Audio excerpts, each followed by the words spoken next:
डायन भी दो चार घर छोड़ देती है, दुश्मन भी होली दिवाली जन्मदिन पर ब्रेक ले लेता है।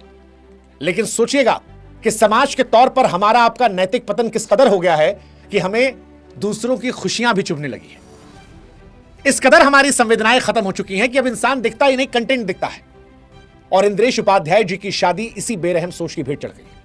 पिछले 3 दिन से जिस तरह से उनकी ट्रोलिंग हो रही है, एक्सपोज वो नहीं, समाज के तौर पर हम और आप हुए हैं। हमारे भीतर की जलन, हमारी कड़वाहट, हमारा खोखलापन एक्सपोज हुआ है कि हम दूसरों के सुख में दुखी और दूसरों के दुख में खुश होना सीख गए। ऐसे तो नहीं थे हम लोग यार। स्मृति मंदाना की शादी टूटी तो उनके पुराने वीडियोस लोग वायरल कर रहे हैं, देखो भैया नाच रही थी, बहुत खुश थी, बहुत दिखावा कर रही थी, अब देखे। और इंद्रेश जी, उनके साथ तो हम क्या ही कर रहे हैं। मतलब जो दिन उनकी जिंदगी का सबसे खूबसूरत पल होना चाहिए था, जिस दिन दुआएं आशीर्वाद बरसने चाहिए थे, उस दिन हमने आपने उनका और उनके परिवार का जीना दुश्वार कर दिया है। और आज ये वीडियो उन लोगों के लिए है जिनके अंदर थोड़ी सी भी अंदर कॉन्शियसनेस बची है, संवेदनाएं। साहब जरा ठहर कर ईमानदारी सोचिएगा कि इंद्रेश उपाध्याय कौन है? कोई फिल्मी सितारा है, कोई अरबपति, उद्योगपति, राजनेता नहीं ना। एक साधारण सा दिखने वाले सौम्य स्वभाव के कथावाचक, जिनके पिताजी ने जीवन भर कथा कही, वो उसी कथाओं में पले बढ़े और फिर शादी कर ली। और उनके नाम पे क्या तमाशा चल रहा है कि भैया देखो, जिस आदमी ने जीवन भर कहा कि मोह माया से दूर रहना, उसको देखो हेलीकॉप्टर उतर रहा है, महंगी महंगी शादी की जा रही है, होटल का खर्चा इतना है। और ये पहली बार सवाल नहीं उठा है, इससे पहले भी अगर आप याद कीजिए, जया किशोरी का बैग दिखा था, भाई साहब मोह माया दुनिया कहती है, खुद देखिए। धीरेन्द्र शास्त्री ने चश्मा लगाया था, भाई साहब देखिए उनको। अगर आप किसी कथावाचक को अच्छे से उठते बैठते रहते देख लेते हैं तो समाज के तौर पर हमारे आपके पेट में दर्द होने लगता है। हम ये नहीं सोचते कि भाई साहब कथावाचक और संत महात्मा में अंतर होता है। साधु संत वो होते हैं जो कहते हैं कि भैया मोह माया से दूर रहो, ये कथावाचक है, गृहस्थ लोग हैं, गृहस्थ आदमी। इनके पिताजी भी इंद्रेश जी के गृहस्थ थे और ये नहीं कहते मोह माया से दूर रहो, जंगल भाग जाओ, सन्यास ले लो। और मोह माया भी, आप जानते हैं मोह माया का मतलब क्या होता है? मोह माया का मतलब होता है सांसारिक चीज को प्रथम प्रायोरिटी दे देना, इस कदर दे देना कि उसी को असल सत्य मान लेना, उससे ऐसा जुड़ाव कर लेना किसके बिना जीवन नहीं है। वो होती है मोह माया। वो खाली पैसा से नहीं होती है। लेकिन हम और आप ही चाहते हैं कि जो आदमी धर्म की बात करता है उसे इंसान होने का अधिकार छोड़ देना चाहिए। उसे अधिकार नहीं होना चाहिए कि वो अच्छी गाड़ी में बैठे, साफ कपड़ा पहने, मोबाइल रखे, शादी करे, परिवार बसाए, मुस्कुराए। नहीं, उसका संवैधानिक मानवीय अधिकार हम और आप चाहते हैं खत्म हो जाए। वही धर्म का आदमी अगर आपको सड़क पर जाता दिख जाएगा तो आप कहोगे देखो फटेहाल बाबा है। समस्या पता है क्या? समस्या ये नहीं है कि इंद्रेश जी की शादी में हेलीकॉप्टर क्यों आया, डेकोरेशन शानदार क्यों था, खर्च क्यों था। यह समस्या नहीं है। समस्या यह है कि धर्म से जुड़ा व्यक्ति हमारी आंखों में खटकता है जब वो खुश दिखता है। क्योंकि इस देश के खिलाड़ी जब 2-2, 3-3 बीवी रख लेते हैं, करोड़ों रुपया उड़ा लेते हैं, लाइव शो में आके कहते हैं मैं बीती रात करके आया, वो हमारे आइडल बन जाते हैं। शादी टूटी है, उसी बीच में एक नई गर्लफ्रेंड लेके घूम रहे हैं, हमें वो हीरो लगता है। बॉलीवुड एक्टर्स जो फुहरता करते हैं, नंगई करते हैं, ड्रग्स नशा सब करते हैं, जब वो महंगी गाड़ियों में घूमते हैं, धर्म बदलकर कुछ उनमें से शादी कर लेते हैं, 2-2 बीवी रख लेते हैं, मल्टीपल गर्लफ्रेंड्स के साथ रहते हैं, ओपन रिलेशनशिप्स में रहते हैं, शादी में रहते हुए किसी और साथ सोने की बातें करते हैं, हम उसे स्वैग मानते हैं। स्वैग। नेता करप्ट हो, लूट खाया हो, कोर्ट ने आदेश सुना दिया हो कि भाई साहब ये सजा याफ्ता है, उसके बाद भी वो हमारा हीरो होता है। लेकिन जैसे ही कोई व्यक्ति सनातन परंपरा से जुड़ा कथावाचक सामान्य जीवन से थोड़ा सा बेहतर दिख जाए, हमारे हाथ में नैतिकता का डंडा आता है। और ये मल्टीपल टाइम देखा गया। जया किशोरी के बैग, बागेश्वर के चश्मे, इंद्रेश जी की शादी। ये चरित्र जो दोहरापन है, ये संयोग नहीं है, ये मानसिक पक्षपात है। और ये मानसिकता खतरनाक है, खतरनाक है, बहुत बहुत बहुत ज्यादा खतरनाक है। आज जो इंद्रेश जी के साथ हो रहा है वो कल किसी और के साथ भी हो सकता है। और अब आते हैं उस चीज पर जिसको लेकर लोगों ने तमाशा बना रखा है। सबसे जहरीला हमला उनकी पत्नी के निजी जीवन को लेकर। कहा जा रहा उनकी बीवी की इससे पहले शादी हो गई थी। पुराना तलाक, अतीत, इन शब्दों को हम ऐसे उछाल रहे हैं जैसे सामने कोई इंसान नहीं, कोई किरदार हो। क्योंकि हम और आप इतने ज्यादा अंदर से शून्य हो गए हैं, हमारी नैतिकता इस कदर मर गई है कि हमें हर चीज में कंटेंट चाहिए। हमें आपको कुछ सच नहीं पता, हमें नहीं पता कि इस खबर की सच्चाई क्या है, हम और आप नहीं जानते, लेकिन हमें उसमें कंटेंट दिख रहा है क्योंकि पैसा मिलता है। और अगर मान भी लेते हैं ये सच है, मान लेते हैं पल भर को, मुझे नहीं पता, लेकिन अगर मान लेते हैं ये सच है, तो हमें क्या इस बात से कोई फर्क नहीं पड़ना चाहिए कि उस लड़की ने क्या क्या झेला होगा? किन हालात से गुजरी होगी, कितना रोई होगी, किन किन मजबूरियों में निर्णय लिया होगा।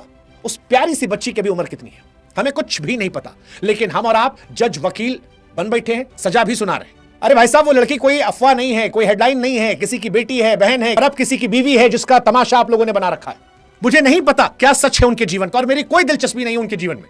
ये दो लोगों के बीच की व्यक्तिगत कहानी है, वो और उनका परिवार। आगे क्या होगा वो उनका परिवार, उनके घर का मसला। लेकिन अगर आप इस मामले को उछाल रहे हैं तो आपको एक बार सोचना चाहिए कि अगर उसने जीवन में कोई कठिन रिश्ता झेला और आज वो दोबारा भरोसा करना चाह रही है, तो हम उसके भरोसे का स्वागत फूलों से नहीं पत्थरों से कर रहे हैं। हम और आप उस पर वैचारिक पत्थरबाजी कर रहे हैं। वो पत्थरबाजी उस वक्त कर रहे हैं जो उसके जीवन का सबसे सुखद लम्हा होना चाहिए था, जिस क्षण उसे अपने पति के साथ सबसे ज्यादा खुश होना चाहिए था। यह पत्थरबाजी हम इंद्रेश जी के ऊपर, उनकी पत्नी के ऊपर, उनके माता पिता के ऊपर, हर तरफ कर रहे हैं। उस लड़की के माता पिता के ऊपर, दोनों परिवारों के छाती पर मार रहे हैं। और इसीलिए मैं कह रहा हूं कि समाज के तौर पर हमारा आपका नैतिक पतन हो रहा है। इतना समझना क्यों मुश्किल है कि पहली बात हमें सच्चाई नहीं पता, दूसरी बात अगर सच भी हो तो यह उनका निजी विषय है। दो बालिग लोग, दो परिवारों की सहमति, कानूनी सामाजिक रूप से वैध विवाह। हमारा आप कौन होते हैं भाई साहब बीच में अदालत लगाने वाले? हमें आपको उस घर का चूल्हा जलाना है, हमें आपको उससे फर्क पड़ना है, हमें आपको उनकी जिंदगी का बोझ उठाना है। उनकी शादी करने से हमारी आपकी सेहत पे फर्क पड़ रहा है। फिर ये दिलचस्पी क्यों? बताएं क्यों? क्योंकि हमारे भीतर कुंठा है। हम अपनी नाकामियों, अपने अधूरेपन की फ्रस्ट्रेशन को किसी आसान शिकार पर निकालते हैं। सोशल मीडिया पर दिखने वाला कोई सरल सा चेहरा हमारी कुंठा का पंचिंग बैग है, जिस पे हम अपनी भड़ास निकालते हैं। और यही काम हम और आप इंद्रेश जी की पत्नी के साथ कर रहे हैं, इंद्रेश जी के साथ कर रहे हैं। शर्म आनी चाहिए हमें, समाज के तौर पर, इंसान के तौर पर शर्म आनी चाहिए। मुझे नहीं पता सच, लेकिन हमने अपने इंद्रेश जी या उनके परिवार को एक्सपोज नहीं किया है, हमने अपने आप को एक्सपोज किया है, अपने भीतर की गंदगी को। और याद रखिए, कर्मा है, आपको भी हिसाब किताब यही देना है इसी जीवन में। बाकी इंद्रेश जी के पुराने बयान वायरल किए जा रहे हैं। हां, कई बयान हैं जिसको लेकर आप सवाल पूछ सकते थे, लेकिन फिर मैंने कहा यार, डायन भी ना छोड़ देती है, दुश्मन भी ना दुश्मनी, होली दिवाली छोड़ देता है, जन्मदिन छोड़ देता है। हम और आप एक्सपेक्ट करते हैं ना, हमारा बर्थडे होता है कि यार जन्मदिन के दिन तो खुश रखो यार, आज मत बोलना यार। इंद्रेश जी बचपन से कथा कर रहे हैं और पूरी जिंदगी में दो बयान निकालकर आप उसको ऐसे पेश कर रहे हो, काट छांट कर, जैसे वही पूरा सच हो। और जितने ये हरिश्चंद्र हैं, आज मेरा एक सवाल आप लोगों से, सब लोगों से, क्या आपने या आपके मां बाप ने या आपके बच्चों ने अपने जीवन में कभी कोई अपरिपक्व बात नहीं की? क्या हमारी जिंदगी के पुराने ऑडियो, पुराने मैसेज, पुराने मजाक अगर आज बिना संदर्भ उछाल दिए जाएं, तो क्या हम और आप उस कसौटी पर खरे उतर पाएंगे जो इंद्रेश जी के लिए हम तय कर रहे हैं? इंसान विचारों से बनता है, विचार समय के साथ बदलते हैं। परिपक्वता यही होती है कि आदमी अपनी पुरानी बातों को सुधार सके। अगर किसी के पुराने वाक्य को पकड़कर आज आप किसी की पूरी जिंदगी का फैसला सुनाएंगे, वो भी उस दिन जब उसे सबसे ज्यादा चैन मिला हो, खुशी मिली हो, या आप उसे सबसे ज्यादा उस दिन आशीर्वाद दे सकते हो, तो याद रखिएगा कि कल इस भीड़ में कोई सुरक्षित नहीं बचेगा। शादी एक नए अध्याय की शुरुआत होती है। आपको इंद्रेश जी से हिसाब किताब करना है, भविष्य में कुछ कहेंगे, आप कह सकते थे, पर दो लाइन पकड़ के एक आदमी को पूरे इंटरनेट पर जलील कर डाला है, कमेंट सेक्शन उनके भर डाले हैं। मजा ले रहे हैं आप, पता है क्यों? क्योंकि आप अंदर से कमजोर हैं, खोखले हैं, अपनी फ्रस्ट्रेशन को इंद्रेश जी को आज पंचिंग बैग बना के ठोक रहे हैं।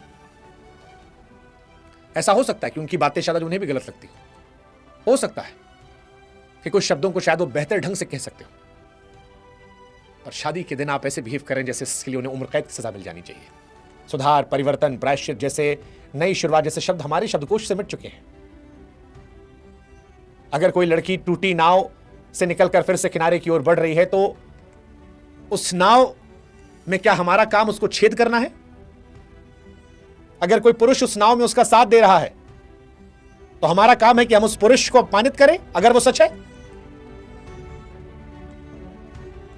हम सब जज बन गए, फैसला सुना रहे हैं, मजा ले रहे हैं, मीम बना रहे हैं, हा। लेकिन याद रखिएगा, स्क्रीन के उस पार आप भी किसी के मां होंगे, किसी के पिता होंगे, किसी के भाई होंगे, किसी के बहन होंगे। जो पल इंद्रेश जी के जीवन का सबसे सुंदर क्षण होना चाहिए था, आपने उसे जिंदगी की बदसूरत यादों में बदलने की कोशिश की है। याद रखिएगा, ये जो आपकी कोशिश है ना 2 सेकंड के मजे लेने की, वो किसी के लिए पूरी उम्र का घाव बन सकते हैं। और ऐसा हो सकता है कि एक रोज आपके परिवार में भी जाने अनजाने कोई घटना घटित हो। खुद को वहां रख के देख लीजिएगा, समझ में आएगा। अच्छा, सबसे विचित्र बात क्या है? सबसे विचित्र बात यह है कि इंद्रेश जी का मजाक उड़ाने वाले जो लोग हैं वो धर्म की दुहाई देकर मजाक उड़ा रहे हैं, मर्यादा की बात कर रहे हैं, संस्कृति का झंडा उठा रहे हैं, लेकिन व्यवहार में वही धर्म, वही मर्यादा, वही संस्कृति, वही सबसे पहले को चल रहे हैं। हमें कथावाचकों से उम्मीद होती है कि वो आदर्श हों, लेकिन हम खुद को किसी आदर्श की जरूरत से मुक्त कर लेते हैं। हमें दूसरों की गलती तो पहाड़ जैसी दिखती है और अपनी गलती रेत का कण। सिलेक्टिव ईमानदार हम लोग हैं, नकली नैतिकता, और यही समाज को खोखला कर रहे हैं। धर्म मंच से नहीं मरता, धर्म तब मरता है जब किसी की खुशी देखकर हमारे भीतर शांति नहीं बचती, जब किसी विवाह पर बधाई देने की जगह हम चरित्र हत्या करते हैं, जब किसी के नए जीवन की शुरुआत पर हम जहर उड़ेलते हैं, तब समझ लीजिए कि संकट इंद्रेश में नहीं, संकट हमारे भीतर है। आज हमने उनकी शादी का तमाशा बनाया है, कल यही काम हम किसी और की बेटी के साथ करेंगे। ट्रोलिंग कभी खत्म नहीं होगी, बस चेहरा बदलेगी, और जिस दिन वो चेहरा आपका होगा उस दिन ये भीड़ आपके साथ खड़ी नहीं होगी। याद रखिएगा, इंद्रेश उपाध्याय ना संत है, ना सन्यासी, गृहस्थ है, कथावाचक है।